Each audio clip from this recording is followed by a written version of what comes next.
والخوف والإصرار إن نخلص المباراة. هنا تصويبة بالتخصص، يا ولد يا ولد يا ولد.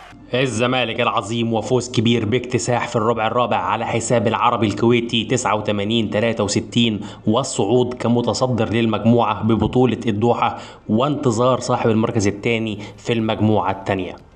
ملخص المباراة كالعادة هتلاقوه اللينك في الديسكريبشن، بقول اهوت اللينك في الديسكريبشن او اللينك في اول تعليق، انا هسيبه مثبت. ولو بتسأل على السبب فهو اليوتيوب اللي بيزنها على القناة. فاسف يا جماعة، ويلا بينا ندخل على تحليل سريع للفريق، ويا ريت الاشتراك في القناة واللايك، ويلا على الانترو. بس خلص لعب يا قلبي الاحمر.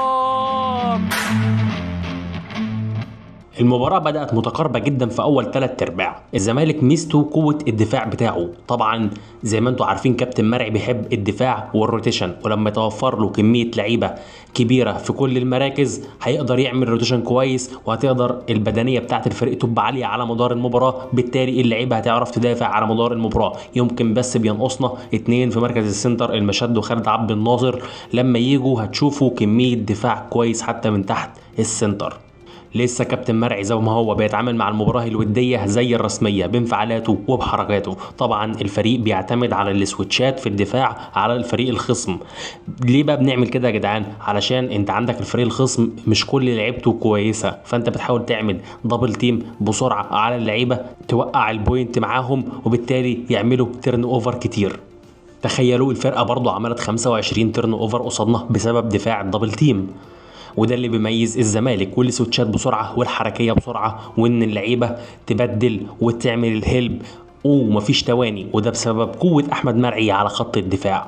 بداية الزمالك لعب في الهجوم 1-4 كالعادة، سنتر وحيد هو احمد اسماعيل، و4 لعيبه على الخط بيلعبوا على البريميتر، وبتبدا من هنا بقى الحركه، سواء هيخش يلعب ميديم او هيخترق او هيعمل بيك اند رول مع احمد اسماعيل، او في حد هيعمل قط لتحت الباسكت. اما في الدفاع فمودي بيضم كرابع مع احمد اسماعيل، والاثنين دفعوا تحت الباسكت. وعاوزك تتخيل معايا احمد اسماعيل وجنبه المشد. بنتمنى ان شاء الله احمد اسماعيل يرجع بالسلامه، لانه اتصاب اصابه خفيفه وطلع لعب النهارده 12 دقيقه، قدم 6 نقط 6 ريباوند 2 اسيست. خلي بالكم الاسيست مهم جدا، لانه بيعبر عن سنتر ذكي مش مجرد مهاجم وخلاص. الزمالك هجوميا كان متوسط اي نعم في اول 3 ارباع، وميزوا الهجوم. عاوز اقول لك حاجه، ممكن ما كنتش تنفجر في الربع الرابع، لكن انت لو جبت المحترف وضميت مهاب ورجع المشد وخالد عبد الناصر، احب اقول لك انك بدفاعك ده هتسجل اكتر بكتير على اي فرقه انت هتلعبها. انفجارة الربع الرابع ديت جت في وقت كنت بتلعب بعلي حجازي كسنتر وحيد، واتهلك لعب 22 دقيقة بس قدم مباراة عمره، 14 نقطة و9 ريباوند.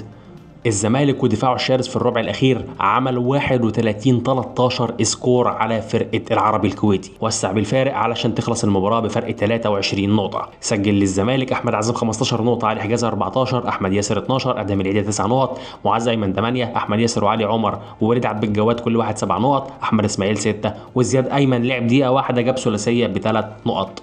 الزمالك بكده يكون صعد لنص النهائي، وبانتظار بالليل مباراة الحكمة والفتح الرباطي علشان نعرف مين هيلاعب الزمالك. ما تنساش اللايك والاشتراك في القناة، وان شاء الله انا بعد البطولة ديت هحلل الزمالك كل لاعب يعني باستفاضة اكبر وبتحركاته وبكل حاجة عنه. الماتشات عندي كده كده ان شاء الله، وهنقطع وهنعمل احلى شغل بعد البطولة ديت بإذن الله قبل مباراة الأهلي يوم 25/10، واللي بتمنى المشد خالد عبد الناصر والمحترف ينضموا للمباراة ديت.